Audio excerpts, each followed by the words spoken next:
Et bienvenue, traileuses, trailers, runneuses, runners, dans ce nouvel épisode du 5 km à l'Ultra Trail, podcast qui partage des conseils pour que vous puissiez courir et atteindre vos objectifs personnels dans la course à pied. Et bienvenue dans cet épisode du week-end. Bon voilà, l'épisode du samedi. Je n'avais pas forcément prévu tout de suite. 21h27, je crois que je te dis l'heure à chaque épisode. Je vais peut-être arrêter. T'as compris que j'enregistrais le soir. Bon, je vais peut-être changer le week-end. Mais du coup, écoute, j'avais envie de te parler d'un sujet qui m'a été un petit peu soufflé et je trouve assez sympa à parler, enfin à expliquer du moins. Il faut comprendre certaines choses. Et ce sujet, ça a été une réflexion en fait. Ça a été une réflexion. Alors attends, je vais retrouver le discours. Alors c'est pas un discours, hein, c'était juste un message d'Instagram de Laura.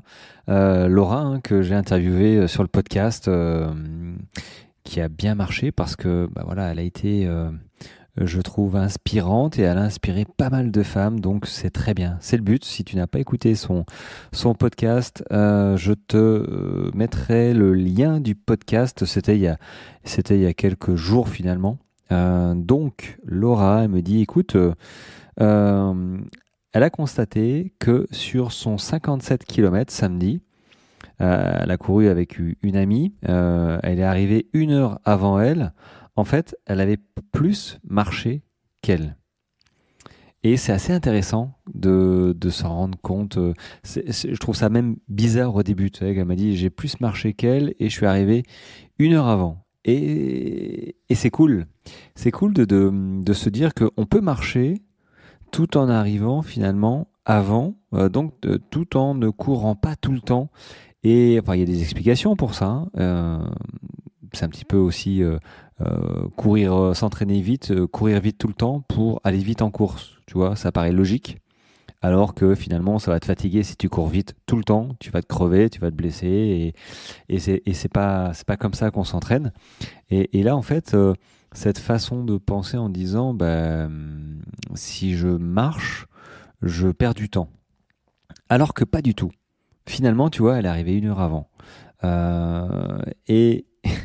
Et en fait, oui, c'est presque logique parce que, alors, elle marchait d'une manière soutenue. Elle me disait, je marchais vite, mais elle marchait quand même. Et ça, c'est plutôt cool parce que du coup, elle, au point de vue articulation, sur un 57 km quand même, hein, c'est pas un 7 km, c'est un 57 km. Donc, elle en a eu pour plusieurs heures. Donc, elle s'est restreinte, on va dire, elle s'est économisée. Elle s'est économisée en marchant vite. Alors, est-ce qu'elle a été beaucoup moins vite qu'en courant ? Voilà, je pense. Enfin, elle a été un petit peu moins vite, forcément. Donc, marcher vite, elle a dû faire du 5-6 km/h si vraiment elle marchait vite. Maintenant, en courant, je ne sais pas trop à quelle allure elle est, mais je pense qu'elle doit être à 9 ou 10 km/h, surtout sur un 57 km. Donc, bon, est-ce qu'elle a perdu un peu de temps ? Oui, elle a perdu un peu de temps. Mais ceci étant dit, point de vue énergie, elle n'en a pas perdu. Elle en a un petit peu même gagné, tu vois. C'est un peu le parallèle entre celui qui veut absolument monter dans les côtes, hein, en courant, contre celui qui marche en courant. La plupart, hein. Moi, et je t'encourage à marcher dans les montées, plus ou moins vite suivant tes capacités, suivant la pente, suivant la longueur, suivant pas mal de choses. Mais en fait, quand on court dans les montées, oui, on gagne du temps. Un peu de temps. Par contre, derrière, l'énergie dépensée, c'est pas proportionnel au temps gagné, malheureusement. Sinon, sinon je courrais peut-être un peu plus. Disons qu'on dépense beaucoup d'énergie à vouloir courir pour finalement gratter 1 minute, 2 minutes, que l'on perd mais très rapidement derrière si on n'arrive pas à relancer, si on s'est mis un peu dans le rouge dans la montée. Donc du coup, on manque de cuisses, on manque peut-être de cardio même. Et là, on s'est rattrapé par tous ceux qu'on a doublé. Donc avec un petit sourire quand même. Enfin, ça fait toujours plaisir de rattraper une personne qui nous a doublé. Parce que c'est pas évident, c'est pas agréable de se faire doubler dans les courses. Mais du coup, voilà, on gagne des places vraiment sur le plat et en descente.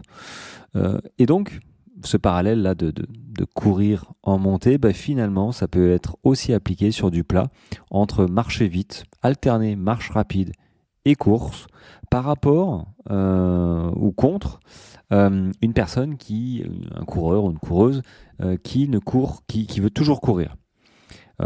Toujours courir, alors je dis pas que c'est pas la solution, parce que je sais pas comment je ferai un 57 km plus ou moins plat finalement, mais toujours courir, finalement, tu te reposes jamais. Il y a des moments où tu cours plus vite, il y a des moments où tu cours moins vite. Peut-être que les moments où tu cours moins vite, ce serait pas mal aussi de marcher. Voilà. Si tu cours moins vite, autant marcher vite. Peut-être que tu vas quasiment à la même allure, mais tu vas sérieusement t'économiser point de vue énergie. T'en profites pour manger, boire un peu, et tu repars. Et je pense que ça, pour la durée, c'est vraiment cool. Et c'est d'ailleurs une technique de course, hein, pour ceux qui doutent peut-être de terminer des courses, ou qui ont peut-être des soucis, j'allais dire mécaniques, mais des soucis de genoux, de chevilles, d'alterner course, marche, pour essayer de durer vraiment le plus longtemps possible, d'économiser les articulations, et sans forcément tactique de course pour gagner du temps. Mais là, c'est pour simplement terminer en bon état et puis terminer une course. Mais c'est vrai que sur une longue course comme ça, alterner course-marche, c'est pas forcément, c'est pas forcément con comme idée. La preuve, elle a terminé 1 heure avant son ami qui finalement a moins marché qu'elle. Et c'est assez intéressant. Et je rebondis sur une réflexion d'une coachée qui m'a partagé sa réflexion. C'était quand? C'était hier. Elle me disait, je comprends pas. Et j'ai fait, donc là, elle venait faire des accélérations, une petite séance de fractionné. Et elle me dit, finalement, le même parcours, alors que j'ai fait des accélérations, j'ai mis le même temps et la même distance que la même séance en fait de la veille qu'elle avait faite en EF, en endurance fondamentale. Et en y réfléchissant un tout petit peu, alors c'est vrai que de prime abord, tu te dis ça, c'est bizarre parce qu'elle a fait des accélérations, elle devrait peut-être forcément réduire son temps de séance par rapport, aller plus vite quoi. Si elle avait mis 50 minutes hier, elle aurait dû mettre, je sais pas, 45, 46, 47 minutes. Et en fait, oui, elle a fait des accélérations. Mais je pense que dans la récupération, elle a été moins vite que l'endurance fondamentale, l'allure qu'elle a courue la veille. Et mis bout à bout, alors t'as beau accélérer, donc tu dépenses de l'énergie. Donc ça, c'était le but, hein, c'était du fractionné. Il faut que, elle a fait monter son cardio. Donc ça, c'est bien. Mais en course, c'est à peu près le même principe. Tu cours un peu vite, puis après tu ralentis. Tu cours un peu vite, puis tu ralentis. En fait, si tu n'arrives pas à gérer ton intensité de course, tu te dépenses, puis après tu es fatigué. Hop, tu te dépenses, tu es fatigué. En fait, tu passes par des cycles. À la place d'être constant, de gérer tes phases de repos, en fait, là, tu les subis parce que finalement, tu es crevé, donc du coup, tu ralentis. Mais à la place de choisir, ok, là, je cours pendant 30 minutes comme ça, puis après, ok, pendant 2 minutes, je vais marcher vite, et je recours 30 minutes, et ainsi de suite, sur des courses un petit peu, ça peut être même du semi-marathon. Hein. Moi, j'aime bien anticiper et pas subir les courses, même si, effectivement, j'ai subi sur des semis, des marathons, des trails. Mais maintenant, j'ai plus trop envie de subir, tu vois. Alors, j'anticipe. Quand je sens que ça va être compliqué, ok, je ralentis, je en profite pour, manger, boire, et puis, il y a des moments où, ok, je cours. Et c'est vrai que parmi tous les exemples que je t'ai cités, courir absolument n'est pas forcément la bonne solution. Surtout quand il y a j'allais dire, des variables comme le dénivelé. Bon si tu veux absolument courir, bon courage. Des variables comme l'endurance sur des courses de 40, 50, 60 km. Tu commences à causer 5, 6, 7, 10 heures de course.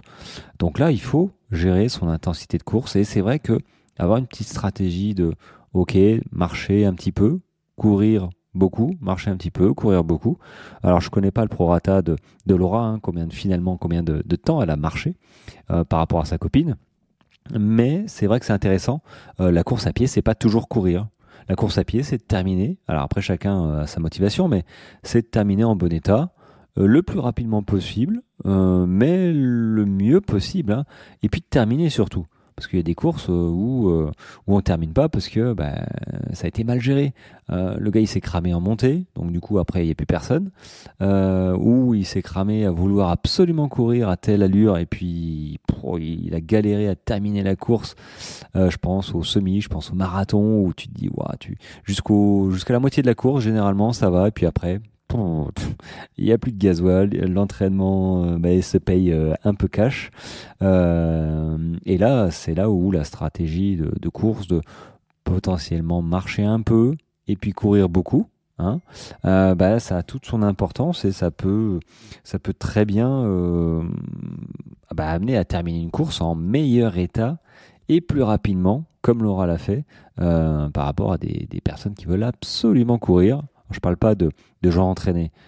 Je parle de coureurs ou de coureuses qui savent pas trop où ils sont et qui expérimentent un petit peu, tu vois. Donc voilà, c'était un petit peu ma réflexion de ce soir que je tenais à te faire partager. Voilà. Et d'ailleurs, ça me fait penser, je te le dis, que sur le blog, j'ai rajouté une newsletter. En fait, la newsletter que tu as peut-être reçue sur le sujet de la foulée. Plus on fait de grandes foulées, plus on va vite. Alors c'est une question, hein, mais j'ai ma réponse que je t'ai donnée en newsletter, en mail. Là, je l'ai mis sur le blog. Donc, tu peux aller voir sur le blog. Il y a la newsletter. Voilà, ça peut peut-être t'intéresser avec les autres sujets sur le blog. La dernière semaine, qu'est-ce que tu fais, les erreurs à éviter, des séances de côte, des exemples de séances de côte, comment préparer un 30 km trail avec du dénivelé, ce genre de choses. Voilà, c'est déjà mis en place et puis il y a les autres newsletters qui vont arriver.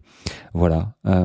Écoute, je vais pas te retenir plus longtemps. En tout cas, merci de tes écoutes, même le week-end. Si tu as des questions, tu n'hésites pas. Si tu veux que je t'accompagne aussi dans ta préparation, tu n'hésites pas. Alors pour le mois de septembre, il reste plus qu'une seule place. Donc je t'encourage à prendre rendez-vous ou à me poser des questions avant la fin du mois si tu as envie d'être accompagné avant. Et puis moi je te dis à très vite. Peut-être pas d'épisode dimanche. Bon, sauf si je me sens de trouver un petit sujet, quelque chose qui pourrait t'apporter un petit peu de valeur, voilà. Et je te dis sinon assurément à lundi, voilà, pour un nouvel épisode et une nouvelle semaine. Mais on n'en est pas là, voilà. Allez, bonne journée, bonne course si t'en as, bonne course sortie longue, bonne course officielle. En tout cas, voilà. Et puis moi je te dis à lundi dans tous les cas. Allez, ciao, ciao.